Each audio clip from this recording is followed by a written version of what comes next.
Ladies and gentlemen, welcome back to the channel, and today, of course, it's match preview time. You may not have seen the new series that started on the channel yesterday. I did touch on what I think will happen in the Celtic and Hibs game, and if you haven't seen yesterday's video, ahead of all the 3 o'clock kickoffs and the 3 o'clock kickoffs tomorrow, make sure to check that out. I did touch on Celtic and Hibs, but this is the video where I break it all down. I give all my opinions, I give all my input as to what I think will happen between one of the best teams in the league just now and one of the teams who are very underwhelming in the league just now. Despite what the league table may tell you, Celtic and Hibs last week took points off Rangers. Can they do the same again to Celtic? It would not surprise me in the slightest.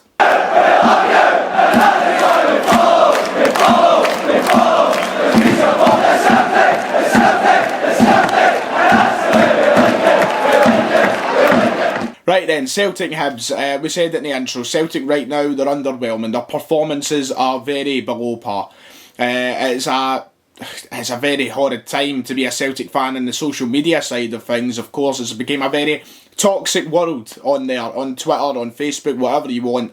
Celtic fans really letting it rip when it comes to giving their abuse to Neil Lennon and the squad and everything from team selection to on-the-park performance. It's a really difficult time to be one of those fans on social media because your views may not match up with everyone else. For me, Celtic are not performing well at the minute, and that's evident. A lot of people were commenting on my match review the other night and saying that you could hear it in my voice how disappointed I was with the team, despite heading through with a 1-0 win. And yes, I'm buzzing that we're through. Ultimately, that's what matters.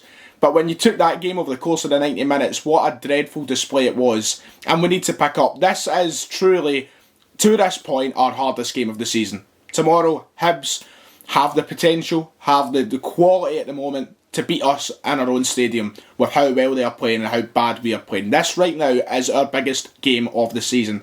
There has been a number of times over the past few seasons, there's been a game that set it off for Celtic. Like last year, we started off a little bit stale. You've seen how we went on in the Cup, where we got knocked out of the Champions League, then there was bang performance, we set it up. A couple of years back, there was a performance against St Johnstone, I think we won 6-0, bang, set up the season. We need a performance like that. We need a big win. And no, I'm not saying we're going to go out and beat Hibs 6-0 tomorrow, but we need the same energy levels, we need a bit of passion. We need a lot more quality in the team. Because right now, everybody looks like passengers. They're not there on the park doing it. There's a few players who are doing exceptionally well. I think there's players like Frimpong who came on the other night and showed how good a player he is. You've had players who have, like a Yeti, who has started the season brilliantly. I think Shane Duffy started as a Celtic player brilliantly. But apart from them, around the park, players have not been playing to the calibre they should be. For as good as we know they are, they've not been playing to that level. And Hibs, their level has been brilliant. This has been Jack Ross has took their level a step beyond what you could ever have expected. And we'll come on to the opposition. But we need to match those levels in the game, or we're just going to get trounced. We're going to get walked over.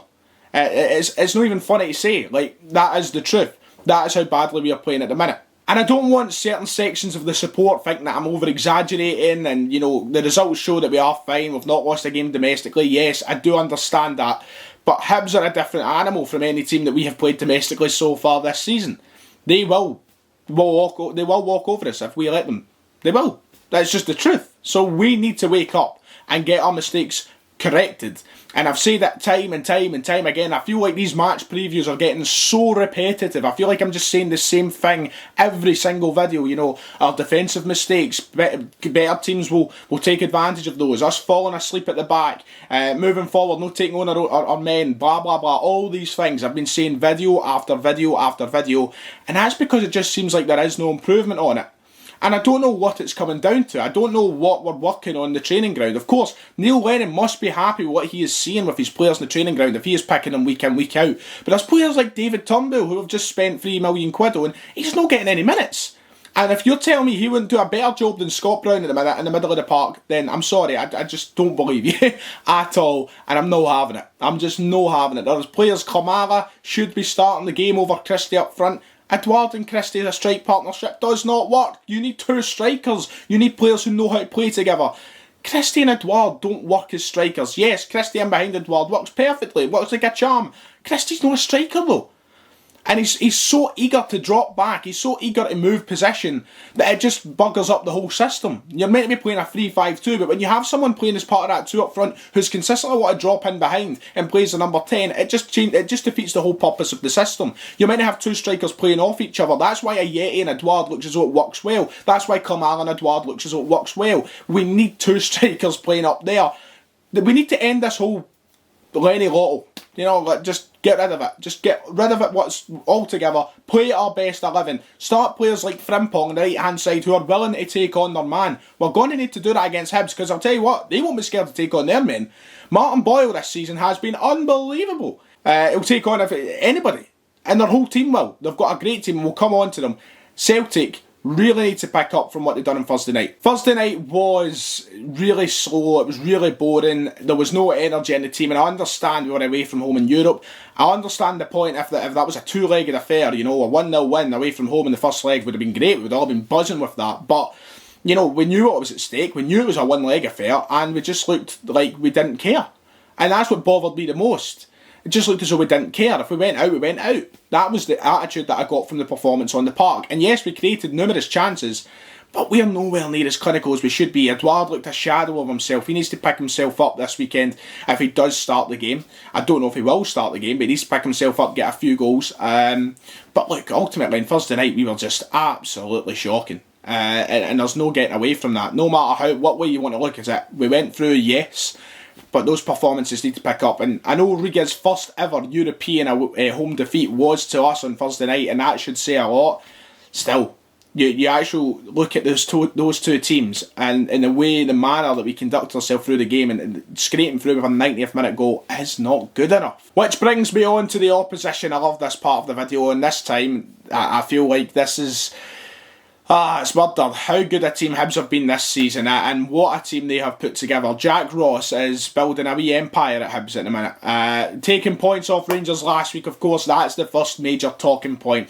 If you watched the Rangers game last week, you'll know all about Hibs. And you should know all about Hibs from the start of this season. They've been one of the best teams to watch in the league. Last week they roughed Rangers up, they got the job done, they made it difficult. Within the last 10-15 minutes they were under the cosh. Rangers were plodding away, trying chance after chance to get by Hibs. Marciano between the sticks was unbelievable. What a performance he had. A double save was one of the best double saves I've seen in the past few years. Brilliant. Defensively, they were really, they were solid. They didn't look as though they wanted to budge, and Ryan Porteous was roughing them up big time. And I'll tell you what, we were all praising Ryan Porteous last week when he was doing it to Morelos, and he was getting in amongst them and laughing at them after the game. He'll do the exact same thing this week. If he has the chance against any of our players, whether it be Odsonne, Edouard, Albion, Ayeti, Ryan Christie, whoever, he will do it. And it'll work. It'll frustrate us. We need to be a lot more aggressive in our own game this week, because Hibs will bring that. They've seen how well it worked against Rangers. They didn't mind. They don't mind the media and the fans, the opposition fans after the game having a wee cry and a wee complaint, because if it works for them and it's getting them points, they will use it time and time again. And sometimes I feel like we are far too soft in the game. So we need to be a lot more aggressive in our own game, I think, this weekend. Players like Ryan Porteous, we can't let bully our players around.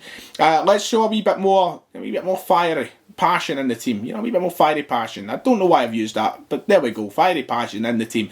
Look, let's talk about one man. Let's talk about the star man of Hibs for a minute. Kevin Nisbet. What a player. What a season he is having. Coming up from Dunfermline last year. Look, if you've been listening to the Talk Scottish Football podcasts, I don't need to say much because you've heard Big Dave rant and rave about him for the whole year. He is undoubtedly a future star. He'll be undoubtedly a Celtic or Rangers player within the next 2-3 years. He shows all the qualities and all the ability to be a star at the highest level in Scotland. He is brilliant, and he is going to cause Celtic a lot of problems. I feel like this is a striker and a player that Celtic don't face that often in the Scottish Premiership. Of course, this is his first year in the Premiership. When we play against strikers, a lot of the time, teams like to put up their big man up front, lump the ball into him and hope for the best. We've seen it all the time. You see players going up with their elbows, trying to win headers. Kevin Nisbet is a jack of all trades. He's a physical big man who can do stuff like that. He's not even that big with height. He's a built boy. and he's fantastic from outside the area. He's good at getting into the area, but one key thing, he's fantastic with his back to the goal, and there's not many strikers that play against Celtic that I think worry us with their back to the goal. I think defenders don't need to worry too much, but with Nisbet they'll have to. He's going to have a big game this weekend, and honestly I can see him come up to Celtic Park and scoring. He's had a fantastic season so far. We need to look out for him. He is the danger man. And then also, you've got Martin Boyle, who has been linked with moves to Celtic in the past because he's been that good for Hibs. And I'm sure him this weekend, bombing up and down that wing, will cause problems because we've seen how many problems we let in with our defence. So far this season, our defence has been rotten. One thing that we do need to work on is the physicality of the defence. One player who's shown real good improvement for the team is Shane Duffy with that. He's looked like he can deal with the physicality of other players. Players like Nisbet are going to use that, and Doidge as well, who's also a very physical player, will use that to their advantage against the likes of Ayer, Beaton, El Ahmed, and even Duffy. So we need to strengthen up in there. We need to be tighter. We need to be using the bodies of our defenders to make sure we're not giving away chances. But Martin Boyle, brilliant player too. Look, Hibs are coming here with a fantastic league record at the minute. They've been just as good as Celtic and Rangers. They have been arguably more entertaining to watch. And I'm sure they'll come to Celtic Park and make this a very entertaining affair. So, you know what, Celtic? Look out for those danger men.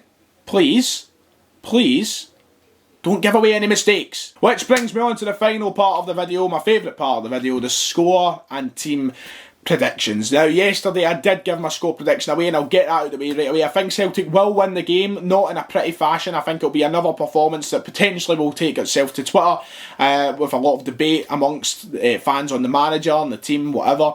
I think it'll be a 2-1 win for Celtic. I do think Hibs will get a goal, and I think Nisbet will score. For us, I don't know who'll score, but we'll get two anyway. I think it'll be a 2-1 win, very narrow. I don't think it'll be a battering by any means. As much as I want one of those performances where we can, turn the tide of the season, bring a bit of positivity to the fans, I don't think it'll happen. I think it'll be a 2-1 win. Team prediction, Frimpong has to start the game. That's the first obvious thing for me. I think Frimpong has to be in there, and I'd like to see Near Beaton start again after his performance on Thursday night. Moving from the back to the front, I'm going to say Barkas in goals with Beaton, Duffy and Ayer as the three centre-halves. Frimpong on the right-hand side with El Yunusi on the left-hand side. Let's give it a go. We've given Taylor a lot of time. Let's give El Yunusi a chance. In the middle, I think it will remain as Brown and Cham and McGregor to start with. I think Turnbull will get time in this, and then up front, hopefully it'll be Edouard and Ayeti. Edouard did look tired on Thursday though, so who knows. And of course, a 2-1 win for Celtic. Let me know your predictions and your thoughts to the game in the comments below. It has been a pleasure as always. Thank you for the support this week on the channel. It has been great. Tomorrow, we will have our 3 Things We Learned video, and then Monday, the back pages will return. It's good to be back into a wee bit of a rota now that the international break is out the way. But aye, thank you all very much. If you have enjoyed, like, subscribe. I'll see you all next time.